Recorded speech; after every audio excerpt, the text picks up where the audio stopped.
കണ്ണൂർ കരുണ medical കോളേജുകളിലെ 180 വിദ്യാർത്ഥികളുടെ MBBS പ്രവേശം സുപ്രീം കോടതി റദ്ദാക്കി. കരുണയിൽ ജെയിംസ് കമ്മിറ്റി നിർദ്ദേശിച്ച 30 പേർക്ക് പ്രവേശം നൽകണം. മാനേജ്മെന്റുകൾ സമർപ്പിച്ച രേഖകൾ കെട്ടിച്ചമച്ചതെന്ന റിപ്പോർട്ട് ശരിവച്ചു. കോടതി വിധി ന്യായമെന്ന് മന്ത്രി KK ശൈലജ.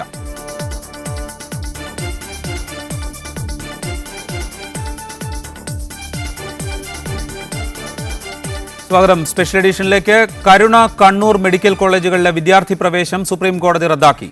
കെട്ടിച്ചമച്ച രേഖകൾ ഉപയോഗിച്ചാണ് മാനേജ്മെന്റുകൾ പ്രവേശം നടത്തിയതെന്ന ജെയിംസ് കമ്മിറ്റിയുടെ കണ്ടെത്തൽ കോടതി ശരിവച്ചു.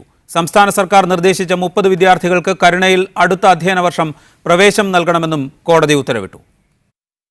കണ്ണൂർ മെഡിക്കൽ കോളേജിലെ ആകെയുള്ള 150 കരുണയിലെ 30 സീറ്റുകളിലെ പ്രവേശനമാണ് സുപ്രീം കോടതി റദ്ദാക്കിയത്. കൃത്രിമമായി കെട്ടിച്ചമച്ച രേഖകൾ ഉപയോഗിച്ചാണ് മാനേജ്മെന്റുകൾ വിദ്യാർത്ഥികളെ പ്രവേശിപ്പിച്ചത്. ഇത് ഞെട്ടിക്കുന്നതാണെന്നും കോളേജ് അധികാരികളെ പ്രോസിക്യൂട്ട് ചെയ്യേണ്ട വിഷയമാണെന്നും കോടതി പറഞ്ഞു.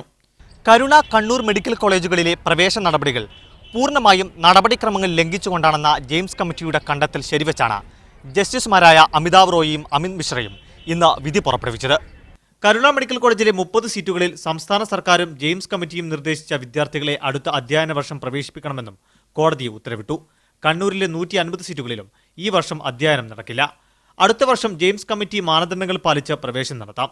ഇരു മെഡിക്കൽ കോളേജുകളിലെയും പ്രവേശനം റദ്ദാക്കണമെന്ന ജെയിംസ് കമ്മിറ്റിയുടെ ആവശ്യം നേരത്തെ ഹൈക്കോടതിയും ശരിവച്ചിരുന്നു. സവാദ് മുഹമ്മദ്, മീഡിയ 1 ഡൽഹി. കോടതി വിധി ന്യായമെന്ന് ആരോഗ്യമന്ത്രി KK ശൈലജ. സർക്കാർ നിലപാട് ശരിയെന്ന് വിധിയിലൂടെ തെളിഞ്ഞു. രേഖകളിലെ അപാകതകൾ സർക്കാർ നേരത്തെ കണ്ടെത്തിയതാണ്. ഇത് സുപ്രീം കോടതി ശരിവെച്ചുവെന്നും മന്ത്രി KK ശൈലജ വ്യക്തമാക്കി. ഞങ്ങൾ അലോട്ട്മെന്റ് നടത്തുന്നതിന് വേണ്ടി തയ്യാറായപ്പോൾ അതിനാവശ്യമായിട്ടുള്ള രേഖകളൊന്നും പ്രൊഡ്യൂസ് ചെയ്യാതെ, സർക്കാരുമായി സഹകരിക്കാതെ നിസ്സഹകരണം തുടർന്നു. അവർ സ്വന്തമായിട്ട് അലോട്ട്മെന്റ് നടത്തി ഒട്ടും ശരിയല്ലാത്ത രീതിയിലാണ് പ്രവേശനം നടത്തിയത്. ഞങ്ങളുമായിട്ട് സഹകരിക്കാതെ, ഗവൺമെന്റുമായിട്ടോ അല്ലെങ്കിൽ സർക്കാരിന്റെ സംവിധാനങ്ങളുമായിട്ടോ സഹകരിക്കാതെ സ്വമേധയാ അവർ പ്രവേശനം നടത്തുകയാണ് ചെയ്തത്. അതിലെ തെറ്റാണ് സുപ്രീം കോടതി ചൂണ്ടിക്കാണിച്ചത്. അത് ശരിയല്ലെന്ന് സുപ്രീം കോടതി വിധിച്ചത് ഗവൺമെന്റിന്റെ നിലപാട് ശരിയായിരുന്നുവെന്ന് അരക്കിട്ടുറപ്പിക്കുന്ന ഒരു കാര്യമാണ്. സുപ്രീം കോടതി വിധി സ്വാശ്രയ മേഖലയെ തിരുത്തുമോ എന്നത് വിഷയം പരിശോധിക്കുന്നു. Doctor Fazal Gafoor MES president, അദ്ദേഹം ചർച്ചയിൽ ചേരും. കോൺഗ്രസ് നേതാവ് നിജേഷ് അരവിന്ദ്, സ്വാശ്രയ medical college management association secretary Anilkumar Vallil, ഇടനിരീക്ഷകൻ NM പിയേഴ്സൺ, SFI നേതാവ് ജെയ്ക് സി തോമസ് എന്നിവരെയും ചർച്ചയിൽ പ്രതീക്ഷിക്കുന്നു. ആദ്യം ശ്രീ NM പിയേഴ്സണിലേക്ക്. ശ്രീ NM പിയേഴ്സൺ, ഇവിടെ കണ്ണൂർ മെഡിക്കൽ കോളേജിലെ ഒരു വിദ്യാർത്ഥിയുടെ രക്ഷിതാവ് കൂടിയാണ് താങ്കൾ.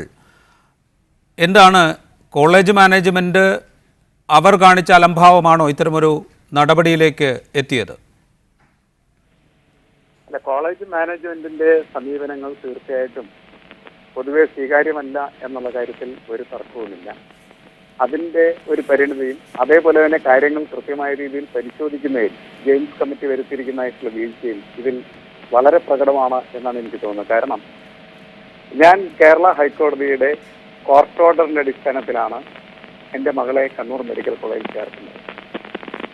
അങ്ങനെ ചേർത്ത ഒരു വിദ്യാർത്ഥി എന്ന് പറയുന്നത് കേരളത്തിലെ ഏതാണ്ട് എല്ലാ സ്വാശ്രയ കോളേജുകളിലും 50% സീറ്റിൽ പ്രവേശനം നേടണമെങ്കിൽ ഒന്നിന് 85 ലക്ഷം രൂപ കൊടുക്കണം, അല്ലെങ്കിൽ കോർട്ട് ഓർഡർ വേണം. അതാണ് എനിക്ക് മനസ്സിലാക്കാൻ കഴിഞ്ഞ വരിക. ഈ കോളേജിന്റെ കാര്യത്തിൽ മാത്രമല്ല, മറ്റു പല കോളേജിനെതിരെയും ഇതുപോലെ നമുക്ക് ഹൈക്കോടതിയിൽ കേസ് ഫയൽ ചെയ്യേണ്ടതായിട്ട് വന്നു. അങ്ങനെ കേസ് ഫയൽ ചെയ്ത് വളരെ കൃത്യമായിട്ടുള്ള രേഖകളുടെ അടിസ്ഥാനത്തിൽ തന്നെയാണ് പ്രവേശനം നേടിയത്. അത് പക്ഷേ പരിശോധിക്കുന്നതിൽ ജെയിംസ് കമ്മിറ്റിക്ക് പരാജയം ഉണ്ടായിട്ടുണ്ട്.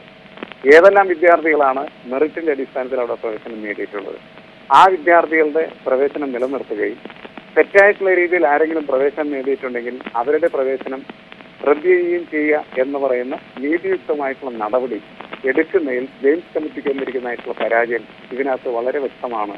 അക്കാര്യത്തിൽ എനിക്കൊരു തർക്കവുമില്ല. കാരണം ഹൈക്കോടതിയുടെ തന്നെ ഓർഡറിന്റെ അടിസ്ഥാനത്തിലാണ് ഞാൻ മകളെ ആ കോളേജിൽ ചേർത്തത്. ശ്രീ NM പിയേഴ്സൺ, അത് പറയുമ്പോൾ ജെയിംസ് കമ്മിറ്റിയുടെ ഭാഗത്ത് നിന്ന് സുപ്രീം കോടതിയെ ധരിപ്പിച്ച കാര്യങ്ങൾ, ഏതൊക്കെ കുട്ടികളാണ് അവിടെ പ്രവേശനം നേടിയത്, അതിന് എന്തൊക്കെ മാനദണ്ഡങ്ങളാണ് മുന്നോട്ട് വച്ചിരുന്നത്, അവരുടെ അപേക്ഷ ഹാജരാക്കാൻ ആവശ്യപ്പെട്ടിട്ട് ഈ കോളേജ് അധികൃതർ ജെയിംസ് കമ്മിറ്റി മുമ്പാകെ ഈ അപേക്ഷകളൊന്നും ഹാജരാക്കിയിരുന്നില്ല. ഈ സാഹചര്യത്തിലാണ് എല്ലാ വിദ്യാർത്ഥികളുടെയും പ്രവേശനം റദ്ദാക്കണം എന്ന തീരുമാനത്തിലേക്ക് ജെയിംസ് കമ്മിറ്റി എത്തിയത്. അത് കോടതി അംഗീകരിക്കുകയും ചെയ്തത്. സുപ്രീം കോടതി തന്നെ വ്യാജരേഖകളാണ് കോളേജ് മാനേജ്മെൻറ്റ് ഹാജരാക്കിയത് എന്ന് ചൂണ്ടിക്കാട്ടിയിട്ടുണ്ട്. കോളേജ് മാനേജ്മെൻറ്റിനെതിരെ ക്രിമിനൽ നടപടി എടുക്കേണ്ട കുറ്റമുണ്ട് എന്ന് പ്രത്യേകം എടുത്തു പറയുകയും ചെയ്തിട്ടുണ്ട്. തീർച്ചയായിട്ടും അത്തരത്തിൽ ക്രിമിനൽ നടപടി എടുക്കാനായിട്ട് കോടതി മുന്നോട്ട് വരണമെന്നുള്ള അഭിപ്രായക്കാരനാണ് ഞാൻ. കാരണം കോടതി കൃത്യമായിട്ട്, കോടതി മാത്രമല്ല സർക്കാരും കൃത്യമായിട്ടുള്ള നടപടികൾ ഇവർക്കെതിരെ എടുത്തിരുന്നെങ്കിൽ പല വിദ്യാർത്ഥികളും അത്തരം കോളേജുകളിലൊന്നും പോയി ചേരാനായിട്ട് ശ്രമിക്കില്ല. നമ്മൾ ജെയിംസ് കമ്മിറ്റിയോട് നേരത്തെ സംസാരിച്ചിട്ടുള്ളതാണ്, സർക്കാരിനോട് സംസാരിച്ചിട്ടുള്ളതാണ്. അത്തരം സമയങ്ങളിലൊന്നും കോളേജിനെതിരെ ശക്തമായിട്ടുള്ള നടപടി എടുക്കുന്ന കാര്യത്തിൽ ഗവൺമെന്റും അതേപോലെ തന്നെ ജെയിംസ് കമ്മിറ്റിയും പരാജയപ്പെട്ടിരുന്നു എന്നുള്ളതാണ്. അത് ഈ കോളേജിന്റെ ഒരു പ്രത്യേകത എന്താണെന്ന് വെച്ചാൽ ഗവൺമെന്റിനെ സഹകരിച്ചില്ല എന്നുള്ളത് തന്നെയാണ്. ആരോഗ്യമന്ത്രി പറഞ്ഞ കാര്യം വളരെ പ്രധാനപ്പെട്ടതാണ്. സഹകരിക്കാതിരുന്നു എന്നുള്ളത് ഏറ്റവും പ്രധാനപ്പെട്ട കുഴപ്പം തന്നെയാണ്. സഹകരിച്ച കോളേജുകളുടെ സ്ഥിതി ഇതുവരെയാണ്. സഹകരിച്ച കോളേജ് ഇതേപോലെ മോശമായിട്ടാണ് വിദ്യാർത്ഥികൾക്ക് പ്രവേശനം കൊടുത്തിരിക്കുന്നത്. പക്ഷെ അതിൽ നടപടിയെടുക്കാനായിട്ട് സർക്കാർ ഒരിക്കലും മുന്നോട്ട് വന്നില്ല എന്നുള്ളതാണ് ഞങ്ങൾ കണ്ടിട്ടുള്ള ഒരു കാര്യം. കാരണം 3 കോളേജിനെതിരെ കേസ് ഫയൽ ചെയ്ത സമയത്ത് ജെയിംസ് കമ്മിറ്റി നിസ്സഹായത പ്രകടിപ്പിച്ചിട്ടാണ് നമ്മൾ കോടതിയിൽ പോകും. അങ്ങനെ കോടതിയിൽ പോകുന്ന സമയത്ത് ആ കോളേജിലും മകൾക്ക് പ്രവേശനം അനുവദിച്ചുകൊണ്ട് കോടതിയുടെ ഓർഡർ ഉണ്ടായിരുന്നു. പക്ഷെ നമ്മൾ അവിടെ ചേരാതിരുന്നതിന്റെ ഫലമായിട്ട് കോടതി അവിടെ ചേരാതിരുന്നതിന് 10,000 രൂപ കീഴടക്കാനായിട്ട് ആവശ്യപ്പെടുകയും അതിന്റെ കേസ് ഇപ്പോൾ ഹൈക്കോടതിയിൽ നടന്നുകൊണ്ടിരിക്കുകയും ചെയ്യാം. അപ്പൊ അതുകൊണ്ട് ഗവൺമെന്റിനും ജെയിംസ് കമ്മിറ്റിക്കും ഈ കാര്യങ്ങളിൽ വളരെ ശക്തമായിട്ടുള്ള രീതിയിൽ നിലപാടെടുക്കാനായിട്ട് ഒരു പ്രത്യേക ഘട്ടത്തിൽ പരാജയപ്പെട്ടതിന്റെ ഫലമായിട്ടാണ് വളരെയധികം കുട്ടികൾ, മെറിറ്റുള്ള കുട്ടികൾ തന്നെ ഇത്തരം കോളേജുകളിൽ ചെന്ന് ചേർന്നിട്ട് ഇപ്പോൾ അവരുടെ ഒരു വർഷം അവരുടെ പഠനം ഏതാണ്ട് പൂർത്തീകരിക്കുന്ന ഘട്ടത്തിൽ എത്തിയിരിക്കുന്ന സമയത്താണ് അവരുടെ പ്രവേശനം റദ്ദ് ചെയ്തിരിക്കുന്നത്. പ്രവേശന നടപടികൾ സുതാര്യമാക്കുന്നതിന് തുടക്കത്തിൽ തന്നെ സമ്മർദ്ദം ചെലുത്താൻ സർക്കാരിന് സാധിക്കാതെ വന്നു, അല്ലെങ്കിൽ ജെയിംസ് കമ്മിറ്റിക്ക് സാധിക്കാതെ വന്നു എന്നത് ഒന്ന്. അതാണ് താങ്കൾ ചൂണ്ടിക്കാണിക്കുന്ന ഒരു വീഴ്ച. അതോടൊപ്പം കരാറുണ്ടാക്കിയ കോളേജുകളിലെ പ്രവേശന നടപടികളുണ്ടായ ക്രമക്കേടുകൾ പരിശോധിക്കാൻ സർക്കാർ തയ്യാറാവാതിരിക്കുകയും കരാറുണ്ടാക്കാത്ത കോളേജുകൾ എന്ന നിലയ്ക്ക് ഈ 3 കോളേജുകളെ പ്രത്യേകമായി ലക്ഷ്യമിടുകയും ചെയ്തു സർക്കാരും ജെയിംസ് കമ്മിറ്റിയും എന്നാണോ? അതൊരു പ്രശ്നമാണ്. പക്ഷെ അതുകൊണ്ട് ഈ കോളേജിനെതിരെ നടപടി എടുക്കേണ്ടെന്നല്ല എൻ്റെ അഭിപ്രായം. എല്ലാ കോളേജുകൾക്കെതിരെയും നടപടി അത് ശക്തമായിട്ട് എടുക്കേണ്ടതാണ്. കാരണം കേരളത്തിലെ വിദ്യാർത്ഥികളെ സംബന്ധിച്ചിടത്തോളം അവര് രാപകലില്ലാതെ പഠിച്ച് നീറ്റ് മെറിറ്റിൽ വരുമ്പോൾ അവർക്ക് പ്രവേശനം ഉണ്ടാകുന്നതിന് ആവശ്യമായിട്ടുള്ള സംവിധാനം വേണം. അതിന് ഗവൺമെന്റുമായിട്ട് കരാറുണ്ടാക്കിയോ ഇല്ലയോ എന്നുള്ളതല്ല പ്രശ്നം. മെറിറ്റുള്ള വിദ്യാർത്ഥികൾക്ക് പഠിക്കുന്നതിനുള്ള സൗകര്യവും സംവിധാനവും കേരളത്തിൽ ഉണ്ടായേ പറ്റൂ. അത് മാത്രമല്ല, ഈ സംവിധാനവുമായി നിൽക്കുമ്പോൾ വളരെ ശക്തമായിട്ടുള്ള വിദ്യാർത്ഥി വിരുദ്ധമായിട്ടുള്ള ഒരു ഉടമ്പടി സർക്കാർ ഈ സ്വാശ്രയ കോളേജുകളായിട്ട് ഉണ്ടാക്കി വെച്ചിട്ടുണ്ട്. അത് 11 ലക്ഷം രൂപ ഫിക്സഡ് ഡിപ്പോസിറ്റ് കൊടുക്കണം എന്നുള്ളതും 11 ലക്ഷം ഫീസ് വെക്കണം, 22 ലക്ഷം രൂപ അടച്ചിട്ടാണ് ഒരു വിദ്യാർത്ഥിയെ സാധാരണ രീതിയിൽ പ്രവേശിപ്പിക്കുന്നത്. അത് റദ്ദാക്കണമെന്ന് ഞാൻ പലയിടത്തും ആവശ്യപ്പെട്ടിട്ടുള്ള അത്തരത്തിലുള്ള കാതലായിട്ടുള്ള പ്രശ്നങ്ങളിലേക്ക് കടന്നു പോകാതിരിക്കുന്നു എന്നുള്ളത് വലിയൊരു കുഴപ്പമായിട്ടാണ് എനിക്കിപ്പോൾ തോന്നുന്നത്. റൈറ്റ്, വളരെയധികം നന്ദി ശ്രീ NMBS ഈ ഘട്ടത്തിൽ ഞങ്ങളോട് പ്രതികരിച്ചതിന്. സ്വാശ്രയ medical management association secretary Anilkumar Vallil. Shri Anilkumar, ഇവിടെ സർക്കാർ മാനേജ്മെൻറ്റ് ജെയിംസ് കമ്മിറ്റിയും സ്വാശ്രയ കോളേജുകളിലെ മെഡിക്കൽ കോളേജുകളിലെ പ്രവേശന നടപടികൾ കുറെ കൂടി സുതാര്യമാക്കാൻ നേരത്തെ ശ്രമിച്ചിരുന്നുവെങ്കിൽ ഒരുപക്ഷെ ഇപ്പോഴുണ്ടായ ഈ പ്രയാസം, ഇപ്പോൾ മെറിറ്റ് അടിസ്ഥാനത്തിൽ തന്നെ പ്രവേശനം നേടിയ കുട്ടികൾക്ക് കൂടി അവിടെ പഠിക്കാൻ കഴിയാത്തൊരു സാഹചര്യം നിലനിൽക്കുന്നുണ്ട് എന്ന് ചൂണ്ടിക്കാണിക്കപ്പെടുന്നു. ആ പ്രയാസം ഒഴിവാക്കാനാകുമായിരുന്നു. ഈ സ്വാശ്രയ കോളേജുകളുടെ അടിസ്ഥാനമായിട്ട് അവർക്ക് അഡ്മിഷൻ സ്വന്തം നിലയ്ക്ക് കൊടുക്കാനുള്ള അവകാശം സുപ്രീം കോടതി അല്ലെങ്കിൽ ഹൈക്കോടതികളുടെ വിധികളിലോ ഇതുവരെ തടയപ്പെട്ടിട്ടില്ല. ഈ കോളേജുകളുടെ ഒരു ജെയിംസ് കമ്മിറ്റിയും ഇപ്പോൾ സുപ്രീം കോടതിയും ചൂണ്ടിക്കാണിക്കപ്പെട്ട ഒരു പ്രധാന വിഷയം അവർ അഡ്മിഷൻ പ്രോസസ്സിൽ ചില ലാപ്സ് വരുത്തി എന്നുള്ളതാണ്. അഡ്മിഷൻ പ്രൊസീജിയറിലും പ്രോസസ്സിലും വേണ്ടത്ര സുതാര്യത മെയിൻറ്റെയിൻ ചെയ്തില്ല. അവരെ വെബ്സൈറ്റുകൾ വേണ്ടത്ര രീതിയിൽ അക്സസിബിൾ ആയിരുന്നില്ല. അങ്ങനെയുള്ള ചെറിയ ചെറിയ കാര്യങ്ങളാണ്. അപ്ലിക്കേഷൻ ഫോം പ്രോപ്പറായിട്ട് ജെയിംസ് കമ്മിറ്റിയുടെ മുമ്പാകെ സമയാസമയത്ത് ഹാജരാക്കിയില്ല. അങ്ങനെയുള്ള പ്രശ്നങ്ങളാണ് തുടക്കത്തിൽ ജെയിംസ് കമ്മിറ്റി ചൂണ്ടിക്കാണിച്ചിരുന്നത്. ഒരു പ്രധാന വിഷയം എനിക്ക് പറയാനുള്ളത്, ഈ ജെയിംസ് കമ്മിറ്റിയും ഹൈക്കോടതിയും സുപ്രീം കോടതിയും എല്ലാം ഇതിൽ തുടക്കത്തിലെ ഇത്രയും പാകപ്പിഴകൾ കണ്ടെത്തിയിരുന്നെങ്കിൽ അന്നേ ഇത് ക്യാൻസൽ ചെയ്യാമായിരുന്നു. കുട്ടികൾ മാർച്ച് മാസമായി 5-6 മാസം കോളേജിൽ പഠിച്ചു, ഏതാണ്ട് ഫസ്റ്റ് ഇയറിൻ്റെ ടോപ്പിക്കെല്ലാം കഴിഞ്ഞു.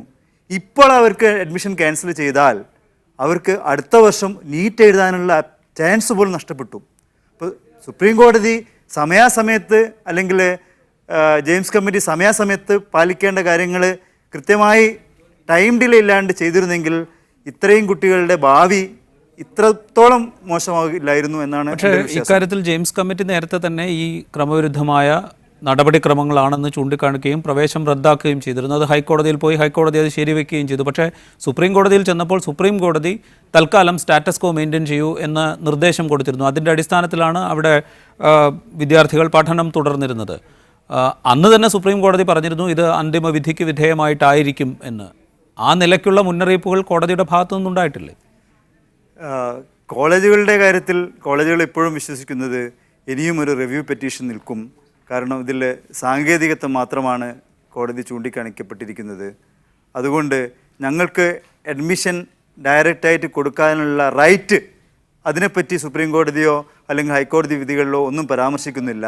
അപ്പം ഒരു പ്രൊസീജിയറൽ ഡിലേ അല്ലെങ്കിൽ പ്രൊസീജിയറൽ ലാപ്സ് അതിന് മാത്രമാണ് ഇപ്പം സുപ്രീം കോടതി 1-2 ലാപ്സ് എടുത്തിട്ടാണ് ഇത് തള്ളിയിരിക്കുന്നത്.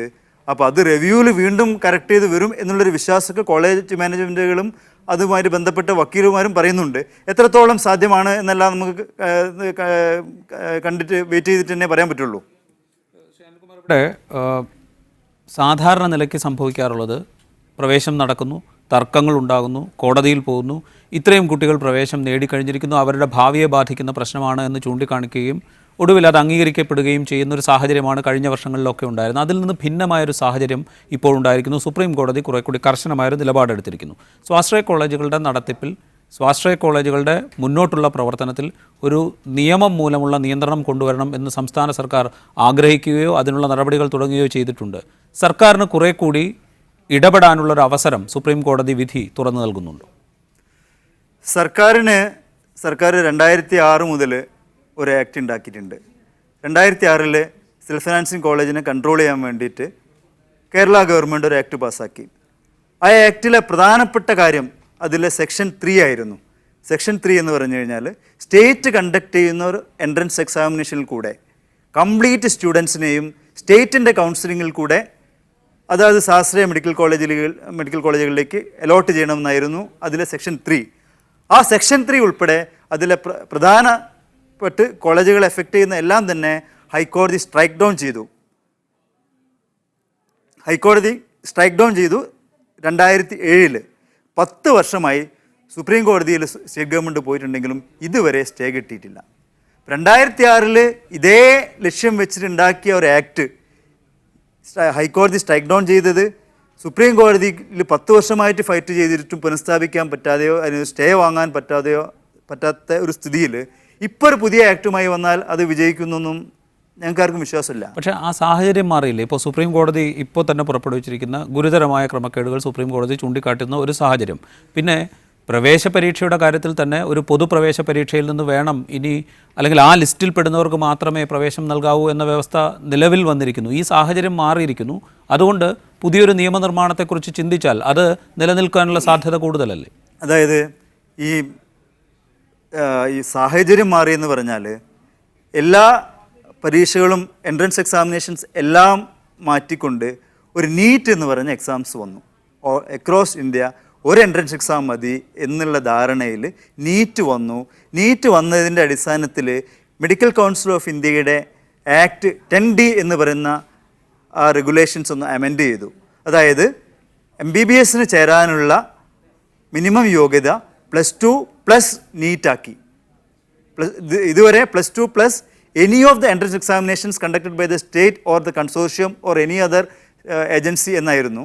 അതെല്ലാം കളഞ്ഞ് ഇപ്പോൾ MBBSനുള്ള minimum eligibility is +2 plus NEET എന്നാക്കി. 10D അമെൻഡ് ചെയ്തു. അതല്ലാതെ നീറ്റ് വന്നു, എല്ലാ MBBS പഠിക്കുന്നതും BDS പഠിക്കുന്നതും നീറ്റിൻ്റെ അടിസ്ഥാനത്തിൽ മാത്രമായിരിക്കണമെന്ന് പറഞ്ഞു. ഒക്കെ ആണെങ്കിലും ഒരു കോമൺ കൗൺസിലിംഗ് എന്നുള്ള ഒരു രീതിയിലേക്ക് ഇപ്പോഴും എത്തിയിട്ടില്ല. ഒരു മധ്യപ്രദേശ് ഗവൺമെൻറ്റിൽ മധ്യപ്രദേശ് എന്ന സംസ്ഥാനത്ത് ധാരാളം ലാബ്സ് ഒരുപാട് അഴിമതി കഥകൾ ഉണ്ടായപ്പം അവിടുത്തെ സ്റ്റേറ്റ് ഗവൺമെൻറ് ഉണ്ടാക്കിയ ഒരു വിധി, അതാണ് മോഡേൺ ഡെൻ്റൽ കോളേജ് എന്ന് പറഞ്ഞുകൊണ്ട് ഹൈക്കോടതി ചലഞ്ച് ചെയ്ത് അത് സുപ്രീം കോടതിയും ശരിവെച്ചു. ആ ഒരു വിധിയുടെ അടിസ്ഥാനത്തിൽ ആ സ്റ്റേറ്റിന് മാത്രം ബാധകമാകുന്ന കുറച്ച് റെഗുലേഷൻസിൻ്റെ അടിസ്ഥാനത്തിൽ മാത്രമാണ് ഇപ്പോൾ സെൻട്രൽ ഗവൺമെൻറ് ചില കൺട്രോൾ കൊണ്ടുവരണമെന്ന് പറയുന്നത്. പക്ഷേ കേരളത്തിൽ അതിന് യാതൊരു സാധ്യതയില്ല. കാരണം കേരളത്തിലെ 2006 ആക്ട് തന്നെ ഇപ്പം ഹൈക്കോടതി റദ്ദാക്കി കഴിഞ്ഞിരിക്കുന്നു. അത് ഇതുവരെ സുപ്രീം കോടതി സ്റ്റേ ചെയ്തിട്ടുമില്ല. അതായത് നിലനിൽക്കുന്ന സമ്പ്രദായത്തിൽ നീറ്റ് അനുസരിച്ചുള്ള ഒരു പ്രവേശം അത് അടുത്ത അധ്യയന വർഷം തുടരാൻ സാധിക്കും. അതിനപ്പുറത്തേക്ക് സ്വാശ്രയ മാനേജ്മെൻറ്റുകളുടെ കീഴിലുള്ള കോളേജുകളുടെ നടത്തിപ്പിനെ അല്ലെങ്കിൽ അവിടുത്തെ പ്രവേശ മാനദണ്ഡങ്ങളെ മറ്റ് ഫീസ് അടക്കമുള്ള മറ്റ് സംവിധാനങ്ങളെ നിയന്ത്രിക്കാൻ പാകത്തിലുള്ളൊരു നിയമനിർമ്മാണം അത് കേരളത്തിൽ തൽക്കാലം അസാധ്യമാണ് എന്നാണ് താങ്കൾ പറയുന്നത്. കേരളത്തിൽ നിന്നല്ല, ഇന്ത്യയിലാകമാനം നമ്മൾക്ക് സ്വാശ്രയ മെഡിക്കൽ കോളേജുകളെ നിയന്ത്രിക്കാൻ വേണ്ടിയിട്ട് പല ഘട്ടങ്ങളിൽ ശ്രമിച്ചപ്പോഴെല്ലാം പല നിർണായകമായ അല്ലെങ്കിൽ ലാൻഡ്മാർക്കിംഗ് ആയുള്ള ജഡ്ജ്മെൻറ്റ്സ് സുപ്രീം കോടതി പുറപ്പെടുവിക്കുകയുണ്ടായി. അതായത് TMFI, അബ്ദുൽദാർ, ഇസ്ലാമിക് അക്കാഡമി എന്നെല്ലാം പറയുന്ന കുറേ വിധികളിൽ കൂടെ ഒരു settled position of law supreme കോടതിയിൽ എന്താണെന്ന് വെച്ച് കഴിഞ്ഞാൽ സ്വാശ്രയ കോളേജുകൾ is not made out of taxpayers money. അതിൻ്റെ അഡ്മിനിസ്ട്രേഷനും കൺട്രോളും ഒക്കെ അതിൻ്റെ മാനേജ്മെൻറ്റുകളിൽ തന്നെ വെസ്റ്റഡ് ആയിരിക്കണം. ആകെ 3 കാര്യങ്ങൾ ഗവൺമെൻറ്റോ റെഗുലേറ്റിംഗ് അതോറിറ്റീസോ നോക്കണം. അതായത് ട്രാൻസ്പെറൻ്റ് ആയിരിക്കണം, നോൺ എക്സ്പ്ലോയിറ്റേറ്റീവ് ആയിരിക്കണം, മെറിറ്റ് ഓറിയൻറ്റഡ് ആയിരിക്കണം. ഈ 3 കാര്യങ്ങൾ നോക്കാൻ വേണ്ടിയിട്ട് അതാത് സ്റ്റേറ്റിൽ ഫീ റെഗുലേറ്ററി കമ്മിറ്റിക്കും അഡ്മിഷൻ സൂപ്പർവൈസറി കമ്മിറ്റിക്കും എല്ലാം അധികാരം കൊടുത്തിട്ടാണ് സുപ്രീം കോടതി പറഞ്ഞിരിക്കുന്നത്. അതല്ലാതെ ഇതൊരു നാഷണലൈസേഷൻ ഓഫ് എഡ്യൂക്കേഷൻ അല്ല ഈ നീറ്റും ഈ മോഡേൺ ഡെൻ്റൽ കോളേജും ഒന്നും. പക്ഷേ ഈ പറഞ്ഞ വ്യവസ്ഥകൾ തന്നെ ലംഘിക്കപ്പെടുന്നു എന്നുള്ളതിന് തെളിവായാണ് ഇപ്പോൾ സുപ്രീം കോടതിക്ക് മുൻപാകെ പ്രവേശ മാനദണ്ഡം അട്ടിമറിക്കപ്പെടുന്നു, മെറിറ്റ് അട്ടിമറിക്കപ്പെടുന്നു, അല്ലെങ്കിൽ മെറിറ്റ് അനുസരിച്ചാണ് കുട്ടികളെ തിരഞ്ഞെടുക്കുന്നത് എന്ന് ബോധ്യപ്പെടുത്താൻ കോളേജ് മാനേജ്മെൻറ്റിന് സാധിക്കാതെ വരുന്നു. ഇത്തരം സാഹചര്യം കോടതിക്ക് മുന്നിലുണ്ട്. ഏതെങ്കിലും 1-2 കോളേജ് എന്തെങ്കിലും ലാബ്സ് കാട്ടി എന്ന് പറഞ്ഞുകൊണ്ട് സ്വാശ്രയ കോളേജുകളെ എല്ലാത്തിനെയും ഒരേ പ്ലാറ്റ്ഫോമിൽ കാണുന്നത് ശരിയല്ല. കേരളത്തിൽ വളരെ നല്ല നിലയിൽ വളരെ സുതാര്യമായ നിലയിൽ കോളേജ് നടത്തിക്കൊണ്ട് പോകുന്നുണ്ട്. 1-2 കോളേജിന് എന്തെങ്കിലും പാകപ്പിഴ പറ്റി അവർ തീർച്ചയായും അത് കറക്റ്റ് ചെയ്യാൻ അവർക്ക് പറ്റാത്ത അവസ്ഥയിൽ അവർ സുപ്രീം കോടതി വിധിക്ക് വിധേയമായി അവർ അഡ്മിഷൻ ക്യാൻസൽ ചെയ്യേണ്ടി വന്നു എന്നുള്ളതൊക്കെ ദുഃഖകരമായൊരു വസ്തുതയാണ്. അതുകൊണ്ട് നമ്മളെ കേരളത്തിലെ എല്ലാ സ്വാശ്രയ മെഡിക്കൽ കോളേജുകളും ഈ ഗണത്തിലാണ് എന്ന് നമ്മളാരും വിശ്വസിക്കുന്ന മടങ്ങിയെത്താം. നിജേഷ് അരവിന്ദ്, ഇവിടെ സ്വാശ്രയ കോളേജ് മാനേജ്മെൻറ്റുകളുമായി ഉണ്ടാക്കിയ സർക്കാരുണ്ടാക്കിയ കരാറിനെ ചൊല്ലി വലിയ സമരം കേരളത്തിൽ നടന്നിരുന്നു. അത് വിദ്യാർത്ഥികളെ ചൂഷണം ചെയ്യുന്നതാണ് എന്ന ആക്ഷേപം ഉയർന്നിരുന്നു. ഇതൊക്കെ നടന്നിരുന്നു. പക്ഷേ പ്രവേശനം സംബന്ധിച്ച് കർശനമായ ചില നിലപാടുകൾ എടുക്കാൻ സംസ്ഥാന സർക്കാരിന് സാധിച്ചുവെന്നും അത് സുപ്രീം കോടതി പോലും അംഗീകരിക്കുന്ന അവസ്ഥയുണ്ടായി എന്നും ഈ കോടതി വിധിയോടുകൂടി സാക്ഷ്യപ്പെടുത്തപ്പെടുകയല്ലേ? തീർച്ചയായിട്ടും അങ്ങനെയല്ലല്ലോ. ഇവിടെ ശ്രീ അനിൽകുമാർ പറഞ്ഞതിൽ ആരംഭിക്കാം, അല്ലെങ്കിൽ നേരത്തെ ശ്രീ NM പിയേഴ്സൺ പറഞ്ഞ കാര്യങ്ങൾ. ഇവിടെ സർക്കാരുമായി കരാറുണ്ടാക്കി എന്ന് പറയുന്നത് എല്ലാം നല്ലതും അല്ലാത്തത് മോശം എന്നും ഉള്ള കാഴ്ചപ്പാടേ ശരിയല്ല. ഇവിടെ യഥാർത്ഥത്തിൽ ആർത്തിക്കാരും അത്യാർത്തിക്കാരും തമ്മിലാണ് ഉള്ള ഒരു ചെറിയ മത്സരത്തിൽ അത്യാർത്തിക്കാരെ സുപ്രീം കോടതി തിരുത്താൻ ശ്രമിക്കുന്നു എന്ന് മാത്രമേ ഉള്ളൂ. ഗവൺമെൻറ്റുമായി കരാറുണ്ടാക്കിയ കാലം മുതൽ ഗവൺമെൻറ്റുമായി ഒരു സ്വാശ്രയ മാഫിയ ഡെവലപ്പ് ചെയ്യാനുള്ള ഒരു സാഹചര്യം ഗവൺമെൻറ് ഒരുക്കി. അതിൽ പെടാത്ത 2 പേർക്കെതിരെ ഇപ്പോൾ നേരത്തെ ശ്രീ അനിൽകുമാർ പറഞ്ഞത് വളരെ സിമ്പിളായ ടെക്നിക്കലി ചെറിയ അപേക്ഷാ ഫോറത്തിൻ്റെ പ്രശ്നങ്ങളാണ് എന്നാണ്. അതല്ല, ജെയിംസ് കമ്മിറ്റി തിരഞ്ഞെടുത്തത് പൂർണ്ണമായി അത് പാകപ്പിഴയാണ്, ഒരു കാരണവശാലും അവർക്ക് അഡ്മിഷൻ കൊടുക്കാൻ പറ്റില്ല എന്നാണ്. വിദ്യാർത്ഥികളുടെ ഭാവി എന്ന ഒരു ചൂണ്ടുപലക വെച്ചുകൊണ്ട് അതിനെ ആ വിദ്യാർത്ഥികളുടെ കാര്യം പറഞ്ഞുകൊണ്ട് അതിനെ കുട്ടികൾക്ക് അനുകൂലമാക്കി എടുക്കാനുള്ള ഒരു ശ്രമം. കുട്ടികൾക്ക് ഞങ്ങൾ എതിരല്ല, കോൺഗ്രസ് എതിരല്ല. പക്ഷേ ഈ നിലപാട് കേരളത്തിലെ വിദ്യാഭ്യാസ മേഖലയെ തകർക്കുന്ന നിലപാട്. ഇന്ന് ഇത് പറയുന്ന സമയത്ത് ഇന്ന് കേരളത്തിലെ സ്വാശ്രയ കോളേജുകൾ അടച്ചിട്ട ദിവസമാണ്. ഒരു നടപടിയുടെ ഭാഗമായിക്കൊണ്ട്, ഒരു പോലീസ് നടപടിയുടെ ഭാഗമായിക്കൊണ്ട് റിമാൻഡിൽ കഴിഞ്ഞ ഇവരുടെ അസോസിയേഷൻ്റെ പ്രസിഡന്റിനെ പുറത്തു വിടണമെന്നോ അല്ലെങ്കിൽ അതിൽ പ്രതിഷേധിച്ചുകൊണ്ടോ വിദ്യാർത്ഥികളുടെ വിദ്യാഭ്യാസം ഒരു ദിവസം തടഞ്ഞു നിർത്തിയ മാഫിയ ദിനമാണ് ഇന്ന്. അതുകൊണ്ട് ആ ഒരു മാഫിയ വൽക്കരണമാണ് അവർ പ്രാവർത്തികമാക്കാൻ ശ്രമിക്കുന്നത്. ഇവിടെ നേരത്തെ മിനിസ്റ്റർ പറഞ്ഞതുപോലെ ഗവൺമെൻറ് നിലപാട് ശരിയാണ് എന്നല്ല. ഈ കരാർ വെച്ചതുകൊണ്ട് നേരത്തെ ഉണ്ടാക്കിയ കരാറിലുണ്ടായ പ്രശ്നങ്ങൾ, നേരത്തെ നീറ്റ് എൻട്രൻസിലൂടെ വന്നു എന്ന് പറയുമ്പോൾ എത്രത്തോളം ശ്രീ അനിൽകുമാർ ഉൾപ്പെടെയുള്ള ആളുകൾക്ക് എത്രത്തോളം നേരത്തെ പറഞ്ഞ 3 കാര്യങ്ങളിൽ അതിൽ മെറിറ്റ് എന്ന കാര്യം, ട്രാൻസ്പെറൻസി എന്ന കാര്യം നടപ്പിൽ വരുത്തി എന്ന് ഉറപ്പുവരുത്താൻ കഴിയും? നിജേഷ്, നമ്മൾ അത് പറയുമ്പോൾ തന്നെ ഇതുപോലുള്ള കരാറുകൾ മുൻ സർക്കാരുകളുടെ കാലത്തും സ്വാശ്രയ മാനേജ്മെന്റുകളുമായി ഉണ്ടാക്കിയിട്ടുണ്ട്. അന്നും തർക്കങ്ങൾ ഉണ്ടായിട്ടുണ്ട്, കോടതിയിൽ കേസുണ്ടായിട്ടുണ്ട്. ഒടുവിൽ വിദ്യാർത്ഥികളുടെ ഭാവി അനിശ്ചിതത്വത്തിലാകും എന്ന കാരണം ചൂണ്ടിക്കാട്ടി പ്രവേശവുമായി മുന്നോട്ട് പോകാൻ മാനേജ്മെന്റുകൾക്ക് അവസരം ലഭിച്ച സാഹചര്യവും ഉണ്ടായിട്ടുണ്ട്. അത്തരമൊരു അവസരം ഇവിടെ 2 കോളേജുകളുടെ കാര്യത്തിലെങ്കിലും ഇല്ലാതാകുന്നു. അത് സ്വാശ്രയ മേഖലയ്ക്കൊരു മുന്നറിയിപ്പാണ്. ആ പാകത്തിലേക്ക് കോടതി നടപടികളെ എത്തിക്കാൻ സംസ്ഥാന സർക്കാർ ശക്തമായ നിലപാടെടുത്തു, ജെയിംസ് കമ്മിറ്റി ശക്തമായ നിലപാടെടുത്തു എന്ന് നമുക്ക് വ്യാഖ്യാനിച്ചുകൂടെ?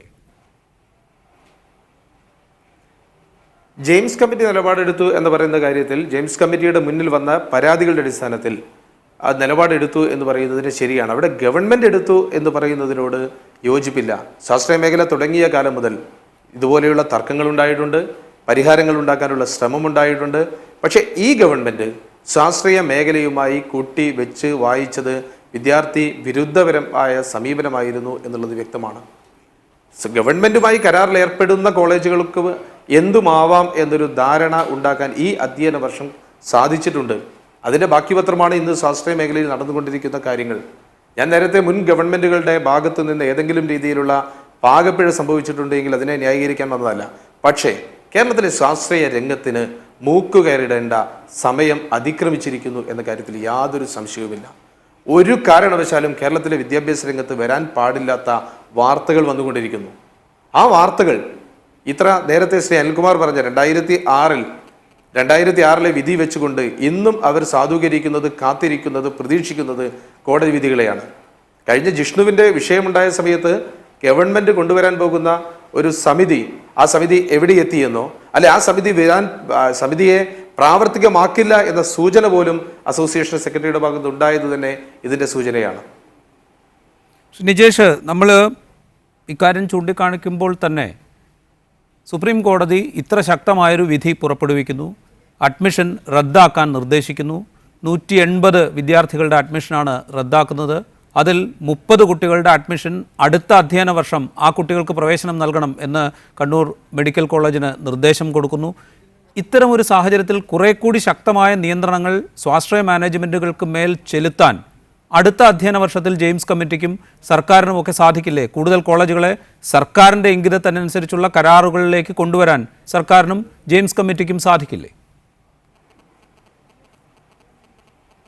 അവിടെ ഞങ്ങൾ അഭ്യർത്ഥിക്കുന്നത് ജെയിംസ് കമ്മിറ്റിയുടെ മാതൃക, ആ മാതൃക സർക്കാരുമായി കരാറുണ്ടാക്കിയ ഇപ്പോൾ അഡ്മിഷൻ നടത്തിക്കൊണ്ടിരിക്കുന്ന കോടതിയിൽ കേസുമായി പോവാത്ത, അതായത് സർക്കാരുമായി കരാറുണ്ടാക്കി എന്നതിൻ്റെ പേരിൽ മാത്രം അഡ്മിഷൻ്റെ കാര്യങ്ങളുമായി ബന്ധപ്പെട്ട് കോടതിയിൽ പോകാത്ത കോളേജുകളിലെ പ്രവേശനം കൂടി പരിശോധനയ്ക്ക്. നിജേഷ് അരവിന്ദ്, മടങ്ങിയെത്താം. ശബ്ദത്തിൽ എന്തോ ചെറിയ തകരാറുണ്ട്. NMPS തുടരുന്നുണ്ട്. ശ്രീ NMPS ഇവിടെ സർക്കാരുമായി കരാറുണ്ടാക്കിയ കോളേജുകളിൽ കൂടി കുറെ കൂടി ശക്തമായ നിലപാട് ജെയിംസ് കമ്മിറ്റിയുടെ ഭാഗത്തു നിന്നുണ്ടാകണം എന്നൊരു അഭിപ്രായം പ്രകടിപ്പിക്കപ്പെടുന്നുണ്ട്.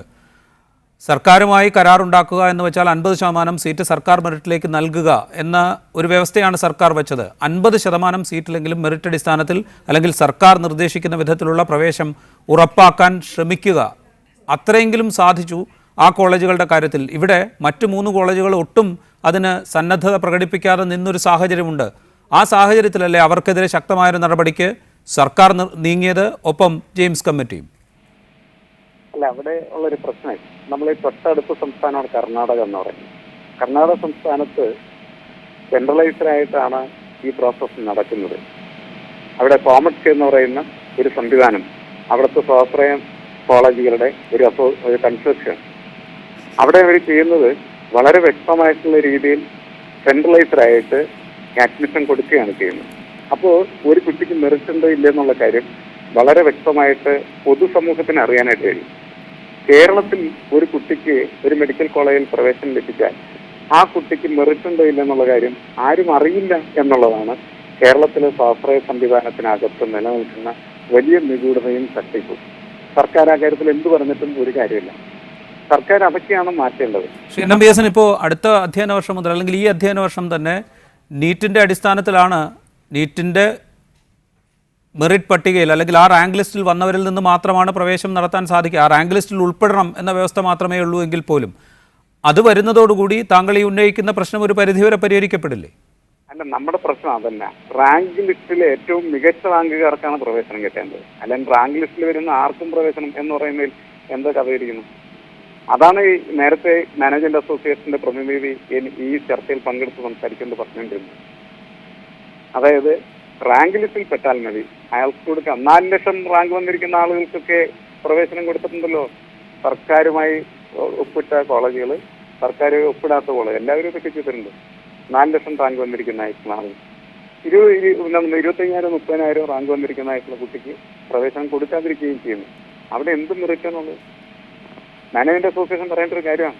ഇപ്പൊ മെറിറ്റിലാണ് വിദ്യാർത്ഥിക്ക് പ്രവേശനം കൊടുക്കണമെങ്കിൽ തീർച്ചയായിട്ടും മെറിറ്റ് 1 മുതൽ താഴോട്ട് വരുന്നതായിട്ടുള്ള റാങ്ക് പരിശോധിച്ചിട്ട് ഏറ്റവും മികച്ച റാങ്കുള്ള വിദ്യാർത്ഥികൾക്ക് കേരളത്തിലെ മെഡിക്കൽ കോളേജിൽ പ്രവേശനം കൊടുക്കാൻ കഴിയണം. അങ്ങനെ കൊടുക്കുന്നില്ല. ഈ സ്വാശ്രയ മാനേജ്മെന്റ് പ്രതിനിധി ഇവിടെ സംസാരിച്ചത് മുഴുവൻ തെറ്റായിട്ടുള്ള കാര്യങ്ങളാണ്.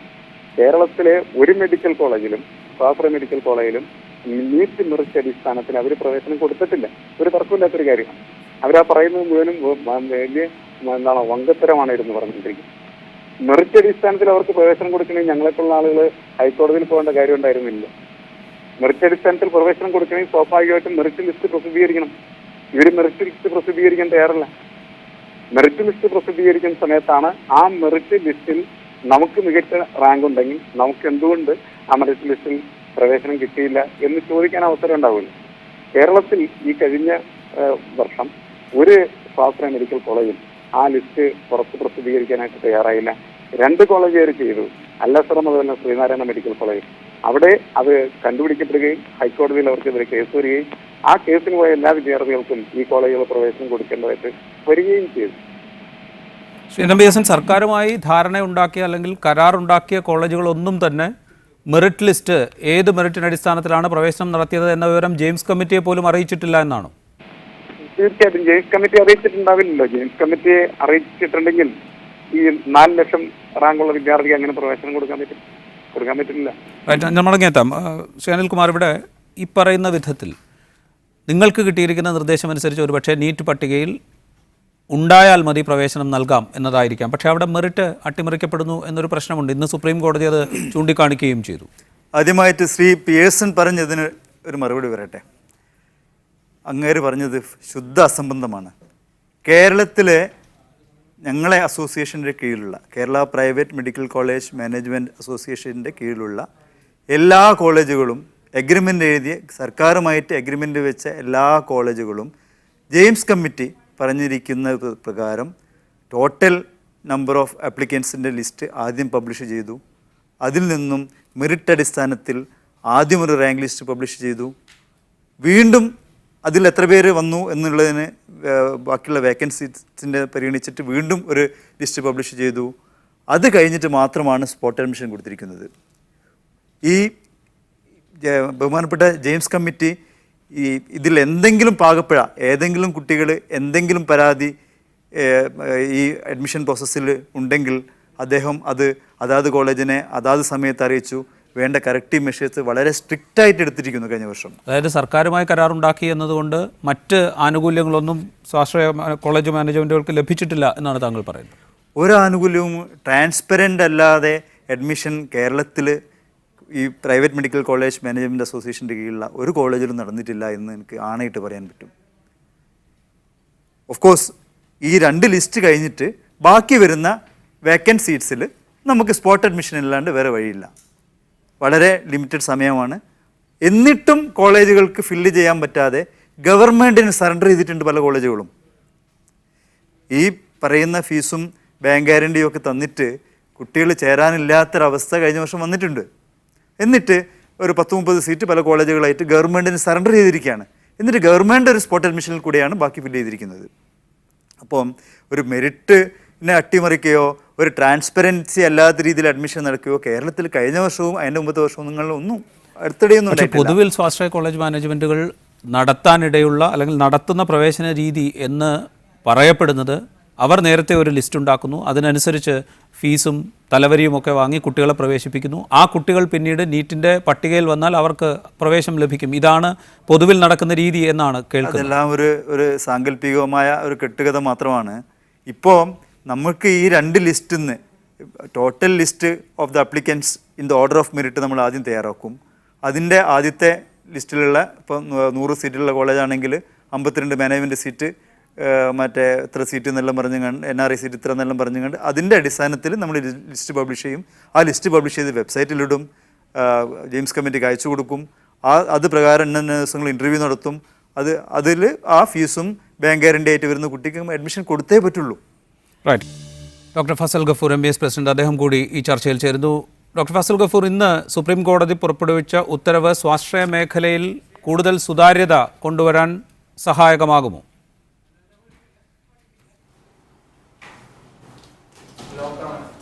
അല്ല, തീർച്ചയായിട്ടും. എന്താ കാരണം എന്ന് വെച്ചാൽ ഈ 2 കോളേജുകൾ കുറേ വർഷങ്ങളായിട്ട് സർക്കാരുമായിട്ട് കരാറിൽ ഏർപ്പെടുന്നില്ല. അവരെന്തൊക്കെയോ സ്വന്തമായിട്ടുള്ള രീതികൾ പിന്തുടർന്നു. അവർക്ക് ന്യൂനപക്ഷാവകാശം ഉണ്ടെന്ന പേരിലാണ് കാര്യങ്ങളൊക്കെ ചെയ്തുകൊണ്ടിരുന്നത്. ഞങ്ങളെല്ലാം അസോസിയേഷനിൽ ഒരുമിച്ചുള്ളപ്പോൾ ഇവരതിൽ നിന്ന് വിട്ടു നിൽക്കുകയാണ് ചെയ്തിട്ടുള്ളത്. അപ്പോൾ ഇത് സ്ഥിരമായിട്ട് കേരള ഹെൽത്ത് യൂണിവേഴ്സിറ്റി അല്ലെങ്കിൽ മറ്റുള്ള ഗവൺമെൻറ് അധികൃതരോ ഇത് കണ്ടുപിടിക്കുമ്പോൾ നാച്ചുറലി ഇവർ കോടതിയിൽ പോകുന്നു. കോടതിയിൽ പോയിട്ട് കോടതിയിൽ നിന്ന് ഇവർക്ക് അനുകൂലമായ വിധി നേടിക്കൊണ്ടിരിക്കുന്ന സാഹചര്യമാണ് ഉണ്ടായിട്ടുള്ളത്. ആ സാഹചര്യം ഇപ്പോൾ ഇല്ലാതായിരിക്കുകയാണ്. കാരണം ഇപ്പോൾ 150 സീറ്റ് റദ്ദാക്കുക എന്ന് പറഞ്ഞിട്ടുണ്ടെങ്കിൽ അത് ഒരു കാര്യപ്പെട്ട ഒരു പ്രശ്നം തന്നെയാണ് ആ കോളേജുകളെത്തുന്നത്. എങ്ങനെ അവർ സർവൈവ് ചെയ്യും എന്നുള്ള കാര്യത്തിൽ സംശയമുണ്ട്. അതിനിടയിൽ കൂടെ മറ്റൊരു കാര്യം കൂടെ പറയട്ടെ. ഇവരുടെ കണ്ണൂർ മെഡിക്കൽ കോളേജിനെ സംബന്ധിച്ചിടത്തോളം already medical council of India കഴിഞ്ഞ കൊല്ലം ഇവരുടെ അഡ്മിഷൻ റദ്ദാക്കിയതാണ്. ഇവർ 150 സീറ്റിനായിട്ട് പോയി കണ്ണൂർ മെഡിക്കൽ കോളേജിന് ആ 150 സീറ്റ് റദ്ദാക്കിയതിന് ശേഷം എന്തുണ്ടായെന്ന് വെച്ചാൽ ലോധ കമ്മിറ്റി അന്ന് റദ്ദാക്കിയിട്ടുള്ള എല്ലാ അതായത് ഗവൺമെൻറ് അപ്പോയിൻറ്റ് ചെയ്ത മെഡിക്കൽ കൗൺസിലിൻ്റെ മുകളിലുള്ള കമ്മിറ്റിയാണ്. ആ കമ്മിറ്റി ഈ റദ്ദാക്കിയ കോളേജുകൾക്കൊക്കെ രണ്ടാമതൊരു അവസരം കൊടുത്തു. അങ്ങനെ രണ്ടാമതൊരു അവസരം കൊടുത്തു എന്ന് പറയുമ്പോൾ 2 കോടി രൂപ കെട്ടിവെക്കുകയും ആ കെട്ടിവെച്ചതിന് ശേഷം വീണ്ടും മെഡിക്കൽ കൗൺസിൽ ഇൻസ്പെക്ഷൻ നടത്തുകയും അത് നടത്തിയിട്ട് പരാജയപ്പെട്ടാൽ 2 കോടി നഷ്ടപ്പെടുക മാത്രമല്ല 2 കൊല്ലത്തെ അഡ്മിഷൻ ഇല്ലാതാവുകയും ചെയ്യുക എന്നുള്ള ഒരു പ്രക്രിയയുടെ നടുക്കു കൂടെയാണ്, അവരുടെ ഇൻസ്പെക്ഷൻ്റെ സമയത്തിനിടയിൽ കൂടെയാണ് ഇപ്പോൾ ഈ സുപ്രീം കോടതിയുടെ ഈ വിധി വന്നിട്ടുള്ളത്.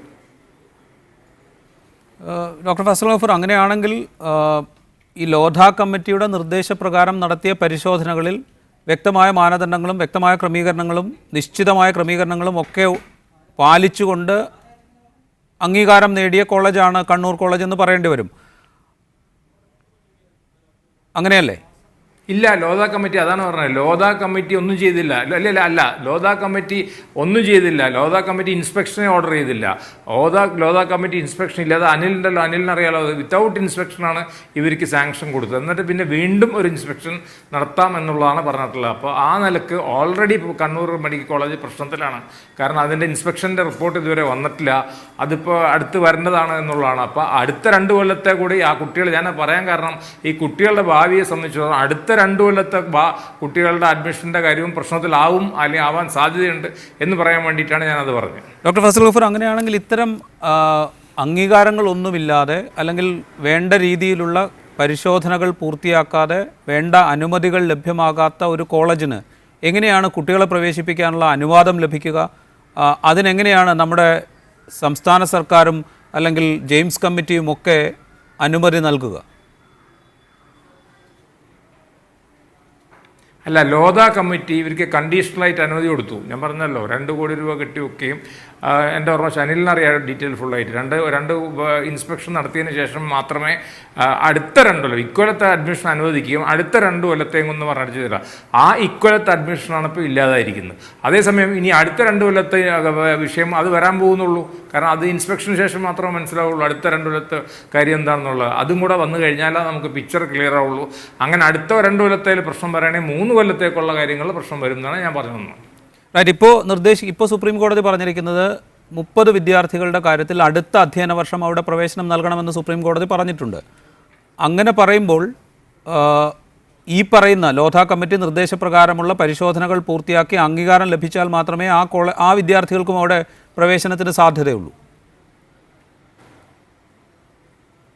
അല്ല, അത് കരുണ മെഡിക്കൽ കോളേജ് തന്നെയാണ്. കരുണ മെഡിക്കൽ കോളേജിൻ്റെ അംഗീകാരത്തിന് പ്രശ്നമില്ല. മെഡിക്കൽ കൗൺസിൽ ഓഫ് ഇന്ത്യയുടെ അംഗീകാരത്തെ സംബന്ധിച്ചിടത്തോളം അത് കരുണ അംഗീകാരം ലഭിച്ചു കഴിഞ്ഞാൽ ഡോക്ടർ ഫസൽ ഗഫൂർ, അത് കരുണ മെഡിക്കൽ കോളേജിൻ്റെ കാര്യത്തിലാണ് സുപ്രീം കോടതി അങ്ങനെ പറഞ്ഞിരിക്കുന്നത്. ഞാൻ തെറ്റായി പറഞ്ഞു പോയതാണ്.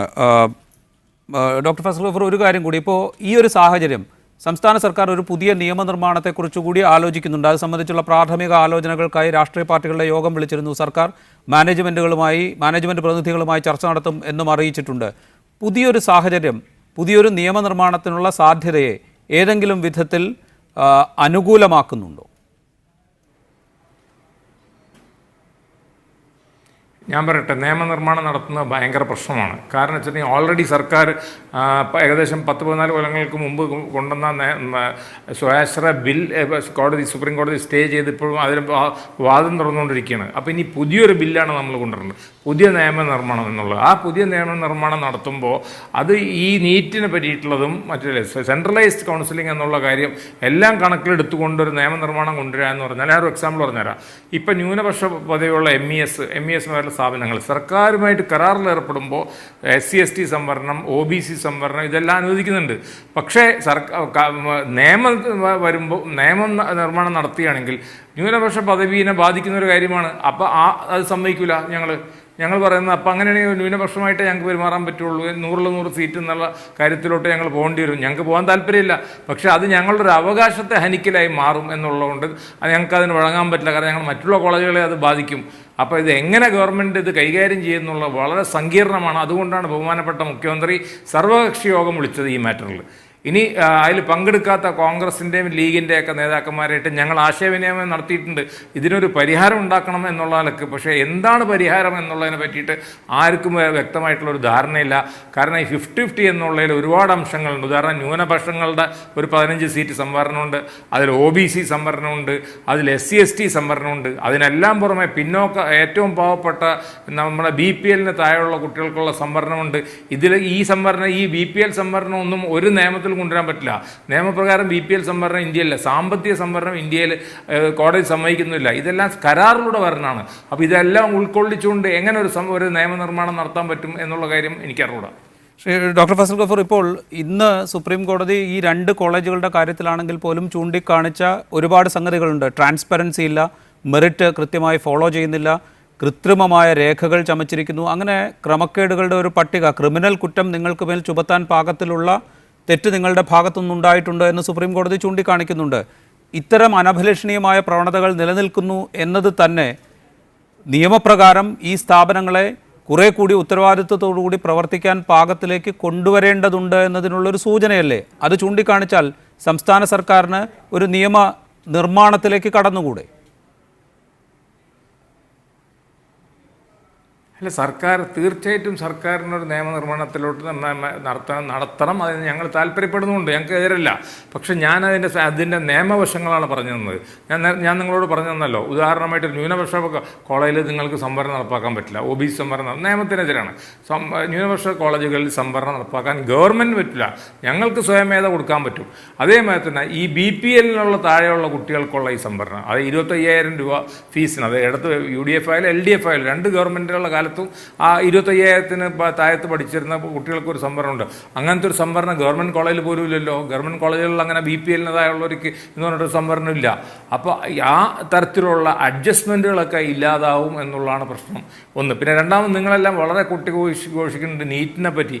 യഥാർത്ഥത്തിൽ നീറ്റ് വന്നതോടുകൂടിയിട്ട് മെറിറ്റ് വളരെ താഴത്തോട്ട് പോയത്. കാരണം ഏകദേശം 4.5 ലക്ഷം റാങ്ക് വരെ കുട്ടികൾ നീറ്റ് പാസ് ചെയ്ത് വന്നിട്ടുണ്ട്. മുമ്പ് സ്റ്റേറ്റ് ഗവൺമെൻറ് എന്ന് പറഞ്ഞാൽ 6,000 അല്ലെങ്കിൽ 8,000 കുട്ടികൾ മാത്രമേ ക്വാളിഫൈ ചെയ്തിരുന്നുള്ളൂ 3000 സീറ്റിന്.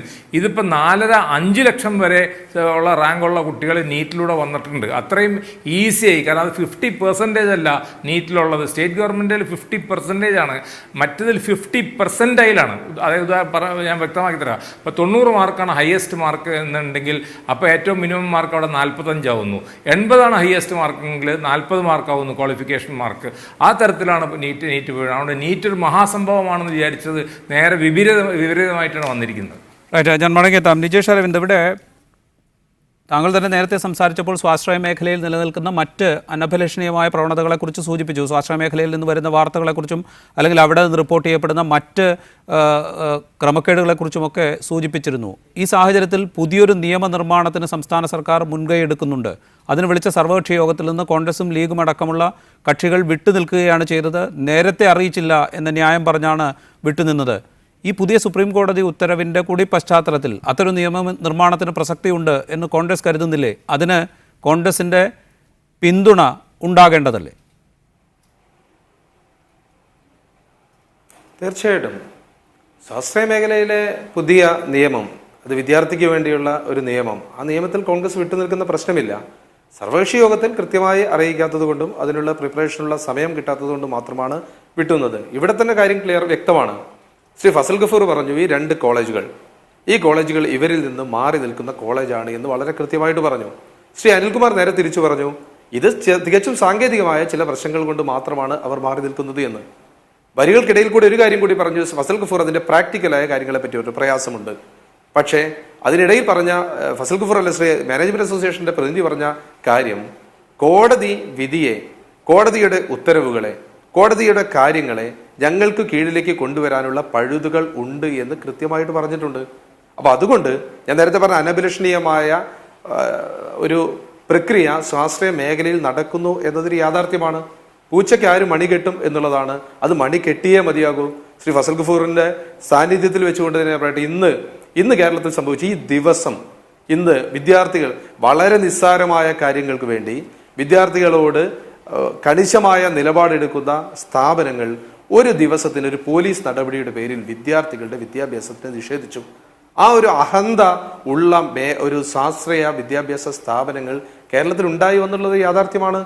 അതുകൊണ്ട് നേരത്തെ പറഞ്ഞ ഞങ്ങളില്ല ശ്രീ ഫസൽ ഗഫൂർ ഇല്ല എന്ന് പറയുന്നതിന് ഞാൻ അംഗീകരിക്കുന്നു. പക്ഷെ കേരളത്തിലെ വിദ്യാർത്ഥി രാഷ്ട്രീയം പാടില്ല എന്ന നിലപാടെടുക്കുന്ന അരാഷ്ട്രീയവാദികളായ ഒരു കൂട്ടം സ്വാശ്രയ മാനേജ്മെന്റ്, നേരത്തെ നീറ്റിനെ പറ്റി പറഞ്ഞല്ലോ, എനിക്കറിയുന്ന ഒരുപാട് ആളുകൾ നീറ്റ് എൻട്രൻസിൽ എഴുതി മാനേജ്മെന്റുകൾ വിളിച്ചതിന്റെ അടിസ്ഥാനത്തിൽ അഡ്മിഷൻ വന്ന സമയത്ത് അവർ പറയുന്നു നീറ്റൊക്കെ ശരി, പക്ഷെ ഞങ്ങൾക്ക് ഞങ്ങളുടേതായ നിലപാടുണ്ട് എന്ന് പറഞ്ഞു.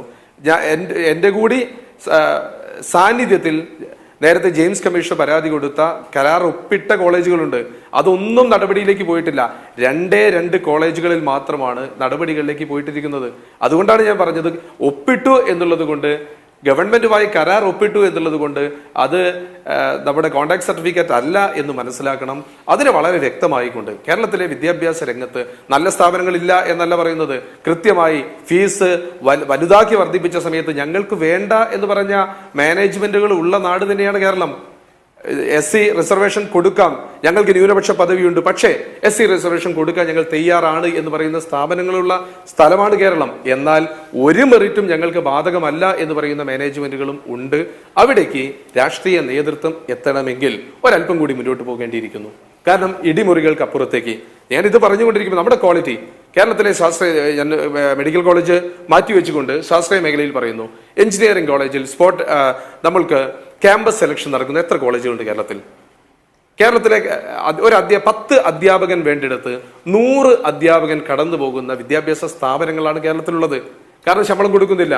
ഒരു ഹോട്ടൽ തൊഴിലാളിയേക്കാൾ മോശമായിക്കൊണ്ട് അധ്യാപകരോട് പെരുമാറുന്ന സ്ഥാപനങ്ങൾ കേരളത്തിലുണ്ട് എന്നുള്ളത് യാഥാർത്ഥ്യമാണ്. അത് അവന് പിടിച്ചെടുക്കാൻ കഴിയുന്നില്ല. ഒരു മാസം ഒരു പുസ്തകം എടുക്കാൻ വേണ്ടി 10ഉം 20ഉം അധ്യാപകർ കോളേജിൽ പഠിപ്പിക്കുന്ന ഏറ്റവും മോശകരമായ സാഹചര്യമുണ്ട്. ഇതെല്ലാം ഉൾപ്പെട്ടുകൊണ്ട് വിദ്യാർത്ഥികളുടെ അവകാശങ്ങൾ, അധ്യാപകന്റെ അവകാശങ്ങൾ, മാനേജ്മെന്റിന്റെ നടത്തിപ്പുമായി ബന്ധപ്പെട്ട കാര്യങ്ങൾ, മെറിറ്റ്, ട്രാൻസ്പെറൻസി തുടങ്ങിയ മുഴുവൻ കാര്യങ്ങളെയും അഡ്രസ് ചെയ്യുന്ന ഒരു നിയമം കേരളത്തിൽ വന്നാൽ ഇന്ത്യൻ നാഷണൽ കോൺഗ്രസ് ഒരു സംശയവും വേണ്ട. നിജേഷ് അരവിന്ദ് ചൂണ്ടിക്കാണിച്ച ചില കാര്യങ്ങളിലെങ്കിലും വസ്തുതയുണ്ട്. അടിസ്ഥാന സൗകര്യങ്ങളുടെ കാര്യത്തിൽ സ്വാശ്രയ കോളേജുകളെക്കുറിച്ച് പരാതിയുണ്ട്. അത് മെഡിക്കൽ കോളേജുകളുടെ കാര്യത്തിൽ മാത്രമല്ല, മറ്റ് സ്വാശ്രയ കോളേജുകളുടെ കാര്യത്തിലും ആ പരാതിയുണ്ട്. അധ്യാപകരുടെ യോഗ്യത സംബന്ധിച്ചുള്ള പരാതികൾ നിലനിൽക്കുന്നുണ്ട്. നിഷ്കൃഷ്ടമായ ചില മാനദണ്ഡങ്ങൾ ഈ AICTE പോലെയുള്ള സംവിധാനങ്ങൾ മുന്നോട്ട് വയ്ക്കുന്നുണ്ട്. അത് പാലിക്കപ്പെടുന്നില്ല എന്ന പരാതിയുമുണ്ട്. ഇതൊക്കെ നിലനിൽക്കെ ഈ പ്രശ്നങ്ങളെ കുറേ കൂടി വിശാലമായ അർത്ഥത്തിൽ കാണുകയും ഒരു നിയമത്തിലൂടെ ഇവയെ ക്രമപ്പെടുത്താൻ സഹായിക്കുകയും ചെയ്യുക എന്ന ഉത്തരവാദിത്വം കൂടി സ്വാശ്രയ മാനേജ്മെൻറ്റ് അസോസിയേഷനില്ലേ? സ്വാശ്രയ മെഡിക്കൽ കോളേജുകളെ പറ്റി പറയാം. മെഡിക്കൽ കോളേജുകളെ പറ്റി പറയുകയാണെങ്കിൽ ഒരു ചെറിയ ലാബ്സിന് പോലും MCI പെർമിഷൻ ഡിക്ലൈൻ ചെയ്യുന്ന കാലഘട്ടമാണ്. അതായത് ഒരു ബെഞ്ചില്ല, ഒരു ഡെസ്കില്ല, അല്ലെങ്കിൽ ഒരു മൈനർ ഡെഫിഷ്യൻസി വന്നാൽ പോലും മെഡിക്കൽ കൗൺസിൽ ഓഫ് ഇന്ത്യ യാതൊരു കാരണവശാലും പെർമിഷൻ തരില്ല. ഈ ഒരു അവസ്ഥയിൽ പിന്നെ ഇപ്പം എല്ലാ സ്ഥലത്തും നമുക്ക് പഞ്ചിങ് സിസ്റ്റം കൊണ്ടുവന്നു. അതായത് എല്ലാ മെഡിക്കൽ കോളേജുകളിലും മെഡിക്കൽ കൗൺസിൽ ഓഫ് ഇന്ത്യയുടെ പഞ്ചിങ് മെഷീൻ വെച്ചിരിക്കുകയാണ്. എല്ലാ ഫാക്കൽറ്റിയും രാവിലെയും വൈകിട്ടും അതിൽ പഞ്ച് ചെയ്യണം. പിന്നെ എങ്ങനെയാണ് ഫാക്കൽറ്റി ഇല്ലാതെയും അല്ലെങ്കിൽ സൗകര്യങ്ങളില്ലാതെയും മെഡിക്കൽ കോളേജ് നടത്താൻ പറ്റുക? അപ്പോൾ അത് തീർത്തും അടിസ്ഥാനരഹിതമാണ് മെഡിക്കൽ കോളേജുകളെ പറ്റി പറയുകയാണെങ്കിൽ. പിന്നെ സ്വാശ്രയ മേഖലയിൽ നിയമങ്ങൾ കൊണ്ടുവരുവാൻ ആക്ട് കൊണ്ടുവരാൻ വേണ്ടി ഗവൺമെൻറ് പറഞ്ഞു എന്നുള്ളത് ഞാൻ നേരത്തെ പറഞ്ഞു. അത് ഈ സാഹചര്യത്തിൽ അത് പ്രയാസമാണ്. കാരണം 2006 ആക്ടിന് ഇപ്പോഴും സുപ്രീം കോടതി സ്റ്റേ കൊടുത്തിട്ടില്ല. ആ ആക്ടിലെ പ്രസക്തമായ ഭാഗം, അതായത് കംപ്ലീറ്റ് സെൻട്രലൈസ്ഡ് അലോട്ട്മെൻറ്റ് കൂടെ സീറ്റ് കൊടുക്കുന്ന ഭാഗം ഹൈക്കോടതി സ്ട്രൈക്ക് ഡൗൺ ചെയ്തു. അത് ഇതുവരെ സുപ്രീം കോടതി പുനഃസ്ഥാപിച്ചിട്ടില്ല. ആ ഒരു ഘട്ടത്തിൽ പുതിയൊരു ആക്ടുമായിട്ട് ഗവൺമെൻറ്റിന് വരാൻ പറ്റുമെന്നും ഒരു പ്രാക്ടിക്കൽ പോയിന്റിൽ പറയാൻ പറ്റില്ല. പക്ഷേ ഈ കോളേജുകളുടെ നടത്തിപ്പ് വിദ്യാർത്ഥികളിൽ നിന്ന് വരുന്ന വ്യാപകമായ പരാതി, ഈ സാഹചര്യത്തിലൊക്കെ എന്തെങ്കിലും ചില നിയന്ത്രണങ്ങൾ ഇതിൻ്റെ ഭരണസമിതിക്കോ അല്ലെങ്കിൽ ഭരണത്തിലോ വേണം എന്നുള്ളൊരു ആവശ്യം വ്യാപകമായി ഉയരുന്നുണ്ട്. അത് രാഷ്ട്രീയ കക്ഷി ഭേദമന്യേ എല്ലാവരും ഉന്നയിക്കുന്നുമുണ്ട്. അതിന് സ്വാശ്രയ മാനേജ്മെൻറ്റ് അസോസിയേഷൻ ഇത്രയും വലിയ കടുംപിടുത്തത്തിലൂടെ അതിനെ എതിർക്കുന്ന ഒരു നിലപാട് സ്വീകരിക്കേണ്ടതുണ്ടോ? അതായത് ഇപ്പം ഡിസിപ്ലിൻ ഇംപ്ലിമെൻ്റ് ചെയ്യുമ്പോൾ ഏതെങ്കിലും ഒരു സ്ഥാപനത്തിൽ എന്തെങ്കിലും അപാകത പറ്റിയാൽ ഡിസിപ്ലിൻ്റെ പ്രോസസ്സായിട്ട് മുന്നോട്ട് പോകുമ്പോൾ അത് കേരളത്തിലെ സ്വാശ്രയ സ്ഥാപനങ്ങളെല്ലാം ആ ഗണത്തിൽപ്പെട്ടതാണ് എന്ന് പറഞ്ഞുകൊണ്ട് എല്ലാ സ്ഥലത്തും ഇടിമുറിയുണ്ട് എന്നെല്ലാം പറയുന്നതിലൊരു അർത്ഥവുമില്ല. ഇടിമുറി ഏതെങ്കിലും കോളേജിലുള്ളതായിട്ട് നമുക്കാർക്കും അറിവില്ല. അതെല്ലാം എന്തെങ്കിലും രീതിയിലുള്ള ചെറിയ പ്രകോപനങ്ങൾ ഉണ്ടാകുമ്പം ഈ രീതിയിലൊക്കെ വ്യാഖ്യാനിക്കുകയാണ്. സ്വാശ്രയ മേഖലയുടെ സംഭാവന എന്താണെന്ന് മനസ്സിലാക്കാതെ കേരളത്തിൽ താങ്കൾ പറയുന്ന ഒക്കെ അംഗീകരിക്കുമ്പോൾ പോലും ഇടിമുറികൾ എല്ലാ കോളേജിലും ഇല്ല എന്ന് നമുക്ക് അംഗീകരിക്കാം. അല്ലെങ്കിൽ ചില കോളേജുകളെങ്കിലും ഉണ്ട് എന്ന ആക്ഷേപം നിലനിൽക്കുന്നുണ്ട്, ആരോപണമായെങ്കിലും അത് നിലനിൽക്കുന്നുണ്ട്. മാനദണ്ഡങ്ങൾ ലംഘിച്ചതിൻ്റെ കണക്കുകൾ MCI തന്നെ അവരുടെ റിപ്പോർട്ട് പ്രകാരം നമ്മുടെ മുൻപിൽ അവതരിപ്പിച്ചതുണ്ട്. ഇപ്പോൾ PK ദാസ് മാനദണ്ഡങ്ങൾ ലംഘിച്ചതിൻ്റെ കണക്ക് അവിടെയുണ്ട്.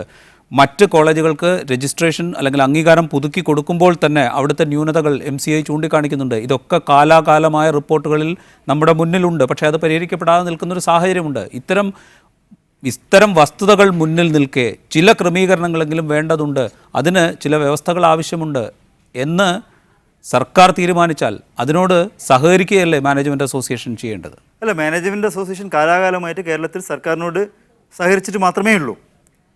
1-2 അല്ലെ 2-3 കോളേജുകൾ മാത്രമേ ഉള്ളൂ മൈനോറിറ്റി സ്റ്റാറ്റസിൻ്റെ പേരിൽ ഗവൺമെൻറ്റുമായിട്ട് എഗ്രിമെൻ്റ് എഴുതാതെ പോയിട്ടുള്ളൂ. ഗവൺമെൻറ്റുമായിട്ട് സഹകരിക്കണമെന്നുള്ള നിലപാട് മാത്രമാണ്. അതേ സമയത്ത് ഞങ്ങളുടെ അധികാരം, അതായത് കൗൺസിലിംഗ് നടത്താനും അഡ്മിനിസ്ട്രേഷൻ നടത്താനും ഒക്കെയുള്ള ഞങ്ങളുടെ അധികാരം കവർന്നെടുക്കുന്നതിൽ ഞങ്ങൾക്ക് വിയോജിപ്പുണ്ട്. റൈറ്റ്. ഡോക്ടർ ഫസൽ ഗഫൂർ, ഇവിടെ ഇന്നത്തെ സുപ്രീം കോടതിയുടെ ഉത്തരവ് സ്വാശ്രയ മാനേജ്മെൻറ്റുകൾക്ക് മേൽ അല്ലെങ്കിൽ ഇത്തരത്തിൽ പ്രവർത്തിക്കുന്ന കോളേജുകൾക്ക് മേൽ കൂടുതൽ ശക്തമായൊരു ഇടപെടലിന്, അത് നിയമമില്ലാതെ തന്നെയുള്ളൊരു ഇടപെടലിന് സംസ്ഥാന സർക്കാരിന് അവസരം നൽകുന്നുണ്ടോ? ജെയിംസ് കമ്മിറ്റിക്ക് അവസരം നൽകുന്നുണ്ടോ? ഇല്ല, ഇത് കാരണം വെച്ചാൽ ഒരു ജനറൽ കേസല്ല. ഇത് 2 കോളേജുകൾ അവർക്ക് തോന്നിയ വിധത്തിൽ ന്യൂനപക്ഷ അവകാശത്തെ ഉപയോഗിച്ചുകൊണ്ട് ചെയ്തൊരു സംഭവം മാത്രമാണ്. അത് അസോസിയേഷനായിട്ടൊരു ബന്ധമില്ല. കാരണം അസോസിയേഷൻ എന്ന് പറയുമ്പോൾ 10-20-25 കോളേജുകൾ ഉള്ളതാണ്. അതായിട്ട് യാതൊരു ബന്ധവുമില്ല. ഇതിലാകെയുള്ള സംഭവം എന്താണെന്ന് വെച്ചാൽ ന്യൂനപക്ഷ പദവി ദുർവിനിയോഗം ചെയ്ത് ഏതെങ്കിലും മാനേജ്മെൻറ്റിന് തോന്നിയ വിധത്തിൽ അഡ്മിഷൻ നടത്താം എന്നുള്ള തോന്നലുണ്ടെങ്കിൽ അത് നടപ്പാവില്ല എന്നുള്ളത് ഈ വിധിയോടെ നമുക്ക് ഉറപ്പായി. ഡോക്ടർ ഫസൽ ഗഫൂർ, ഈ കഴിഞ്ഞ കാലങ്ങളിലൊക്കെ വലിയൊരു മിസ്റ്റേക്ക് ഉണ്ട് ഇവിടെ. ഡോക്ടർ ഫസൽ ഗഫൂർ, കഴിഞ്ഞ കാലങ്ങളിലൊക്കെ ഇത്തരം പ്രവേശനങ്ങൾ നടത്തുകയും അത് കോടതി വഴി വിദ്യാർത്ഥികളുടെ ഭാവിയെ ബാധിക്കും എന്നൊക്കെ പറഞ്ഞ് കോടതിയിൽ നിന്ന് അനുകൂല വിധി വാങ്ങി മുന്നോട്ട് പോവുകയും ചെയ്തിരുന്നൊരു സാഹചര്യം ഉണ്ടായിരുന്നു. ആ സാഹചര്യം ഇനി ഉണ്ടാവില്ല എന്നെങ്കിലും ഉറപ്പാക്കാൻ സാധിക്കുമോ? തീർച്ചയായിട്ടും പറ്റില്ല. കാരണം ഇതിപ്പോൾ സുപ്രീം കോടതിയിലാണ് പോയിരിക്കുന്നത്. അത് ഇവിടെ നടന്നിരുന്നതെന്ന് വെച്ചാൽ ഈ കോളേജുകളെല്ലാം ന്യൂനപക്ഷാവകാശം എന്നും പറഞ്ഞിട്ട് ഞാനൊരു ഉദാഹരണം പറയാം. ഞാൻ കേരള ഹെൽത്ത് യൂണിവേഴ്സിറ്റി മെമ്പറും മെഡിക്കൽ കൗൺസിൽ ഓഫ് ഇന്ത്യയുടെ മെമ്പർ, 2 മെമ്പറായതുകൊണ്ട് 2 കേസും എനിക്ക് വളരെ വ്യക്തമായിട്ട് അറിയാം. കേരള ഹെൽത്ത് യൂണിവേഴ്സിറ്റി ഇവരുടെ അഫിലിയേഷൻ പിൻവലിച്ചു. ജെയിംസ് കമ്മിറ്റി ശുപാർശ ചെയ്തിട്ട് ഇവരുടെ അഫിലിയേഷൻ പിൻവലിച്ചു. ഉടനെ ഇവർ പോയി കോടതിയിൽ പോയിട്ട് അതിന് സ്റ്റേ വാങ്ങിച്ചു. അത് ലോവർ കോർട്ടിലാണ്. പിന്നെ അത് പയറ്റി അതാണ് ഇപ്പോൾ ഈ പറഞ്ഞുകൊണ്ടിരിക്കുന്നത്. അപ്പോൾ പിന്നീട് മുകളിലോട്ട് പോയിട്ടാണ് അവസാനമാണ് എന്ത് പറ്റിയത്. ഇതിപ്പോൾ സുപ്രീം കോടതിയിൽ പോയി. സുപ്രീം കോടതിയിൽ നിന്ന് അങ്ങനെ ഒരു കോളേജും ഇവിടെ ചെയ്തിട്ടില്ല. കോളേജുകൾ ചെയ്തിട്ടുള്ളത് ഇൻഡിവിജ്വൽ കേസസിൻ്റെ ബേസിൽ മാത്രമേ ചെയ്തിട്ടുള്ളൂ. വല്ല കുട്ടികളെ പുറത്താക്കിയ കേസോ അല്ലെങ്കിൽ സംവരണത്തിൻ്റെ കേസോ. അല്ലാതെ ഇതുമാതിരി മൊത്തം അഡ്മിഷൻ പ്രോസസ്സ്, സർക്കാരിൻ്റെ അഡ്മിഷൻ പ്രോസസ്സ് ഞങ്ങൾ അംഗീകരിക്കുകയില്ല. ഞങ്ങൾ സ്വന്തമായിട്ട് നമ്മൾ ആരും ചെയ്തിട്ടില്ല. ഈവൻ ഞങ്ങളൊക്കെ സ്വന്തമായിട്ട് സീറ്റ് എടുത്തിട്ടുള്ള കാലത്ത് ജെയിംസ് കമ്മിറ്റി പറയുന്ന നിർദ്ദേശപ്രകാരം മാത്രമാണ് ഞങ്ങൾ ചെയ്തിട്ടുള്ളത്. ജെയിംസ് കമ്മിറ്റി ഞങ്ങൾക്കെതിരായിട്ട് യാതൊരു വിമർശനമോ കാര്യത്തിൽ നടത്തിയിട്ടുമില്ല. അതുപോലെ തന്നെ അനിലടക്കമുള്ള കോളേജസ് ഉണ്ട്. അവർ ആരും സർക്കാർ 2 സർക്കാരുമായിട്ട്, UDF സർക്കാരായിട്ടും LDF സർക്കാരുമായിട്ട് സർക്കാർ പറയുന്ന സെയിം പ്രിൻസിപ്പിളാണ് 2 ഗവൺമെൻറ് എടുത്ത്. സംവരണം, SC/ST സംവരണം, OBC സംവരണം, ന്യൂനപക്ഷങ്ങൾക്ക് ഒരു പ്രത്യേക കോട്ട. ഈ സംവിധാനം MA ബേബിയുടെ കാലത്തും തുറന്നു. പിന്നീട് ശ്രീ ഉമ്മൻചാണ്ടിയുടെ കാലഘട്ടത്തിൽ ശിവകുമാർ മന്ത്രിയായിരുന്നിട്ടും തുറന്നു. ഇപ്പോഴും തുറന്നുകൊണ്ടിരിക്കുന്നുണ്ട്. അപ്പോൾ ആ കോളേജുകൾ ചെയ്തത് ഇൻഡിവിജ്വൽ ആയിട്ടുള്ള സംഭവമാണ്. അത് അസോസിയേഷനോ ഞങ്ങളായിട്ടോ ആരായിട്ടോ യാതൊരു ബന്ധമില്ല. വളരെയധികം നന്ദി ഡോക്ടർ ഫസൽ ഗഫൂർ ഈ ചർച്ചയിൽ പങ്കെടുത്തതിന്. ഒപ്പം നിജേഷ് അരവിന്ദ്, അനിൽകുമാർ വള്ളിൽ, NM പിയേഴ്സൺ നന്ദി അറിയിക്കുന്നു ചർച്ചയിൽ പങ്കെടുത്തതിന്. സ്പെഷ്യൽ എഡിഷൻ പൂർണ്ണമാകുന്നു. കൂടുതൽ വാർത്തകൾക്കും ദൃശ്യങ്ങൾക്കും media1tv.in സന്ദർശിക്കുക. ഇനി പൊളിമിക്സ് കാണാം.